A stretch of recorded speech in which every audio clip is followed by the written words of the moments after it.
Hey there, guys. It's me. This is gonna be my first video, and it's going to be on tech upgrades for well, this is a G36C. Everything is stock. As you can see, I've already broken open the gearbox. These are the gears. As you can see. Let me see if I can focus in on that. Yeah, well, it says JG on every single gear. It says JG. So everything on here is JG. This is the electrical. I'm not sure what it's called. It's the trigger makes the connection between this little plastic piece right here and this, which makes the gears run. Anyways, I wish I could have filmed me taking this apart, but it was quite a hassle and couldn't have been worrying about, talking to you and doing it at the same time. Anyways, so basically, this is just going to be kind of a thing that I'm going to be doing on YouTube. I'm going to be slowly but surely upgrading this G36, to kind of make it my own, a worthy gun, because I'd rather upgrade it than just buy a new one, which is what I was originally planning on doing. Yeah, so anyway, as you can see, the gearbox, it's full metal. I have no complaints about the gearbox casing. It's very strong. Grease. Anyways, I'm recording this with my phone, so, it's okay quality, so, I may, get a different camera to film with, but for now, this will have to do. Anyways, the only thing I have complaints about is the plastic bushings that are in this gearbox. They're very hard to get out. I haven't been able to get anything out of them yet. I haven't been able to get them out, and I'm definitely not going to get them out now with one hand. But my point is that they're an absolute pain, and if any of you know how to remove them without breaking them, that would be great. I plan on getting steel bushings, but these, it seems like they were like melted in, not glued, but like you see how they're the ridges go over the top of the gearbox. It does the same on this side, so I'm not quite sure how you'd remove those, but if any of you know, that'd be very helpful. Now, these parts over here, this is toolbox and stuff, that's the body there. That's the motor cage, but unfortunately don't really have the money to upgrade the motor right now. Motors are expensive. I mean, I do have the money to upgrade it, it's just upgrading this in conjunction with all of these parts is an absolute pain. Let me show you these first. So this is the stock JG motor. Yeah, it's garbage. I'm just gonna say that it's very slow. It's not high torque. It's not high speed. It's nothing. Yeah. Anyways, you got the polarities. Hopefully, when I get a new motor, that the polarity won't be too hard to reconfigure the correct way. I'm pretty sure if you do it the wrong way, it won't work, and then we'll have to take it apart again. But anyways, when I opened up this gearbox, this spring guide sitting right here, it snapped. It's plastic, and it came with this washer to keep this spring. So when the gun itself shoots, the spring comes back, and so eventually it'll spin and it'll kind of tighten up, and that's not good. So what I'm going to do is I'm going to be getting a steel ball bearing spring guide, and that should help a lot with performance. This thing right here, this goes on top of this spring. It latches in. It's a very weird design, and then this screws into the piston head, which is attached to the piston, and then that creates the air seal, and this, goes in here, like that. Tappet plate needs to be upgraded, but those are expensive. They're not expensive. I just have higher priority of things to upgrade first. But this is a crappy plastic polycarbonate piston head. Yeah, it's not very soft, so this thing's loud. So that's that. We're going to be replacing this, maybe some sorbo pads to make it quieter. This is the air nozzle. It's plastic, needs to be replaced. This probably won't be replaced right away though, because again, there are more important things that need to be upgraded, such as the piston. This is the air nozzle, I believe. This fits on here, and then the tappet plate goes around here. So this slides in here. This goes on that, and then this whole thing just sits here, and then this, sits right there. That needs to be upgraded. It's plastic. This is a version 3 gearbox. It goes in a G36. This is also a very old G36, several years. I'm surprised it's lasted me this long. If you want to go the way of upgrading instead of just buying a new gun, get a JG. Very quality internal parts, I have to say. I'm very impressed.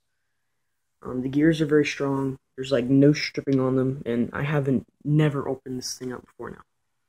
The only thing that's broken is this, but again, these need to be replaced. Anyways, so let me just show you the parts that I plan on upgrading here.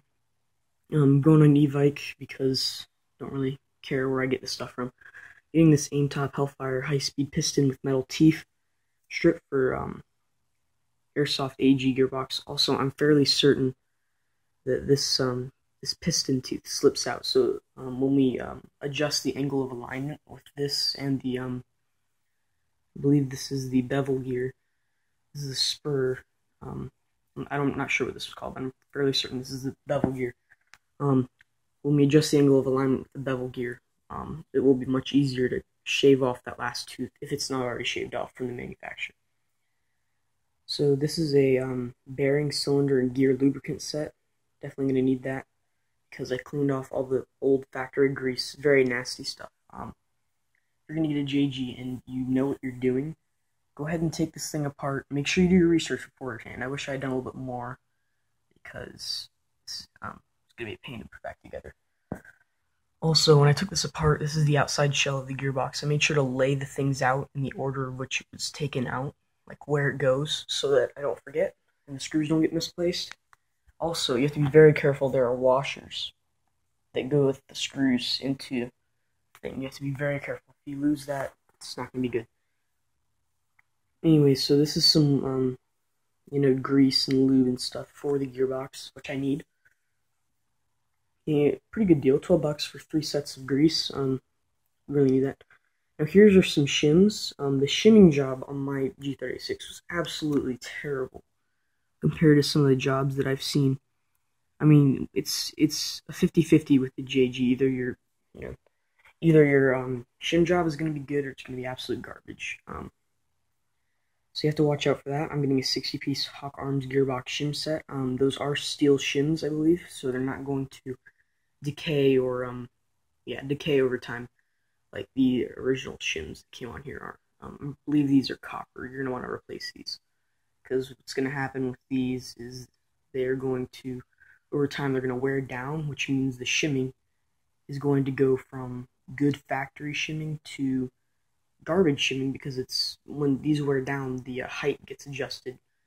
And the whole point of shimming is to keep these gears from moving around. So if they decay, then they're going to move around more, which means less efficient transfer of energy.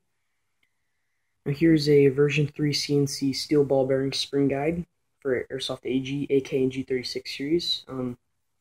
You want to make sure you get the right spring guide for your version of gearbox.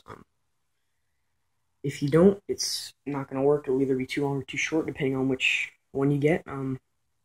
It's $12. Now here I found a deal on e-bike. It's a AIM Element silent piston and cylinder set for V3 AEG gearbox, $20. It comes with a piston head, which is this, and this thing is terrible. It's plastic and it's very hard, which makes noise. You don't want noise. And then it also comes with the cylinder head, which is that. So it comes with a new one of these, which is one of the things I want to replace. It's plastic. Anyways, I'm going to talk about this real fast. This is a very good quality JG thing. It's not a bad cylinder head because it's double O-ring, which means better air seal. See that? There's 2 O-rings around it. That's very good. You want that. Now again, it's very hard plastic, so it's going to make noise. Maybe a sorbo plate in the future, but for now, noise isn't an issue. This gun's probably not going to be used for a while until it gets, some decent parts in it. Anyway, so that's going to be replaced. Air nozzle, that's going to have to wait. Tappet plate is pretty cheap plastic. Probably going to replace that, but at the moment it still works. So this is the spring that goes with it. Be sure to keep your parts together. This is the anti-reversal latch. I may make an entirely new video on this little piece because you're an absolute pain. If you're new and you don't know what you're doing, these things are your worst nightmare, honestly. No joke. And I can't put that back on with one hand, so it's gonna have to wait. Anyways, tools. Basically just a tour and intro. So I'm gonna be probably posting updates every once in a while. If you have any questions, feel free to ask. For now, I'm just gonna leave these Tamiya connectors on here. I don't really have a problem with them. I know Dean's connectors allow better flow of electricity, but I mean, come on, it's a JG. I'm not going to replace those until everything is upgraded. It's like a last thing. Also, MOSFETs, unless I have Dean's connectors, can't use a MOSFET, so that's going to be one of the last things. It's the outer casing. This is the motor cage. This goes around this motor. Yeah, nothing in there needs to be replaced, but when I do replace the motor, I'm keeping the original spring because when you get new motors, they come with different size springs. If you get a oh yeah, the G36 uses a short type motor, but they still come with different size springs, and you want to keep the spring because it goes specifically with this cage. So just keep the spring if you're doing this. Got Allen keys, pliers. This is a rag that I use for my hands. Or in some cases, I think I use this for the gears too. This is the trigger assembly. People are saying that goes on the outside. This goes over here. Actually, my bad. This slips on after this entire gearbox is put back together, so I don't need to worry about that. This trigger assembly is retarded. It's very well designed, I will give them that, but if you're taking this thing apart, it's very, very hard to get this right. So if you're putting this back together, you're going to want to use the short side. Let me show you if I can get it in there real fast. Sorry guys, it's going to be very hard. Alright, let me use the long side. So the right, sorry, didn't have the camera on. If you use the long side, which you're not supposed to, it's supposed to be the short, just letting you know. I'll show you why you don't want to use the long side.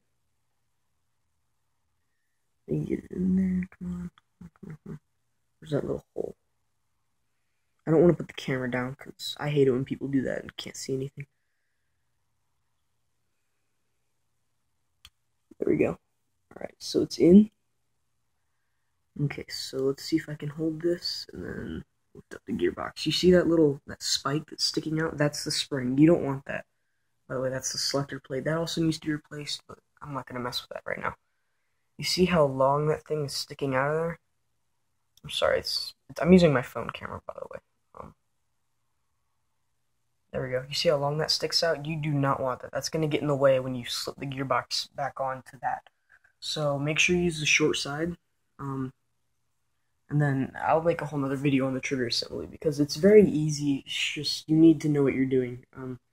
Otherwise, it's going to be hard. So I mean, you're going to hear people say it's hard, but trust me, it's not. I will get you guys situated on that if you need me to. Alright, so these connectors go to the motor. The main worry I have with putting this back is getting the polarity right. It may be hard. Again, I'm not sure on this, so I'll have to rewatch that video on the polarity on the G36. Anyway, also the barrel in here needs to be replaced. The outer barrel is plastic, which is not good, but not much I can do about that. So, yeah. Anyways, guys, this has been an overview. I hope you enjoyed. If you have any questions, ask me. I just started, doing this kind of thing yesterday, and I've learned a lot from it. So, I would advise you to do the same, so that you can, instead of paying money to have someone fix your gun for you, you can do it yourself, which is what I'm trying to do here. So, yeah. Anyways, comment, rate, subscribe. If you have any questions, please ask me. Thanks, guys.